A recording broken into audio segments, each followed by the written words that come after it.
ನಿನ್ನೆ ದಿನಾಂಕ 16/3/2026 ಜನವಾಡ ಠಾಣೆಯ ಒಂದು ಸರಹದ್ದಿನಲ್ಲಿ ಒಂದು ಖಚಿತವಾದ ಮಾಹಿತಿ ಬಂದ ಮೇರೆಗೆ ಮಾನ್ಯ ಪ್ರದೀಪ್ ಗುಂಟಿ SP ಸಾಹೇಬರ ಮಾರ್ಗದರ್ಶನದಲ್ಲಿ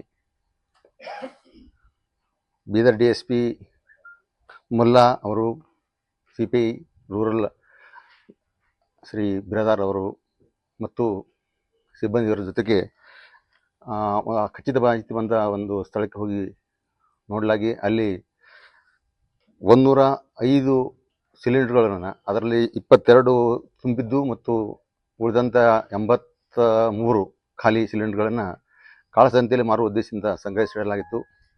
ಅದನ್ನು ರೇಡ್ ಮಾಡಿ ನಾವು 4 ಜನರನ್ನು ವಶಕ್ಕೆ ಪಡೆದುಕೊಂಡು ಸಿಲಿಂಡರ್ಗಳನ್ನು ಎಲ್ಲ ಜಪ್ತಿ ಮಾಡಿಕೊಂಡು ಮತ್ತು ಇದಕ್ಕೆ ಸಂಬಂಧಪಟ್ಟಂಥ 2 ವಾಹನಗಳನ್ನು ಜಪ್ತಿ ಮಾಡಿಕೊಂಡು ನಾವು ಪ್ರಕರಣವನ್ನು ದಾಖಲಿಸಿಕೊಂಡಿದ್ವಿ.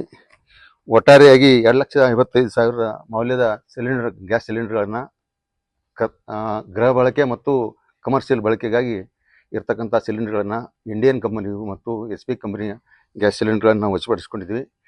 2 ವಾಹನಗಳನ್ನು ಕೂಡ ವಶಪಡಿಸಿಕೊಂಡಿದ್ವಿ. ಒಟ್ಟು ವಾಹನಗಳು ಮತ್ತು ಸಿಲಿಂಡರ್ ಎಲ್ಲ ಸೇರಿ 19 ಲಕ್ಷ ರೂಪಾಯಿ ಮೌಲ್ಯದ ವಸ್ತುಗಳನ್ನು ವಶಪಡಿಸಿಕೊಂಡಿದ್ವಿ ಮತ್ತು ತಪ್ಪಿತಸ್ಥರ ಮೇಲೆ ನಾವು ಕೇಸ್ ರಿಜಿಸ್ಟರ್ ಮಾಡಿ ಅವ್ರ ಬಗ್ಗೆ ನಾವು ಕ್ರಮ ಕೈಗೊಳ್ತೀವಿ.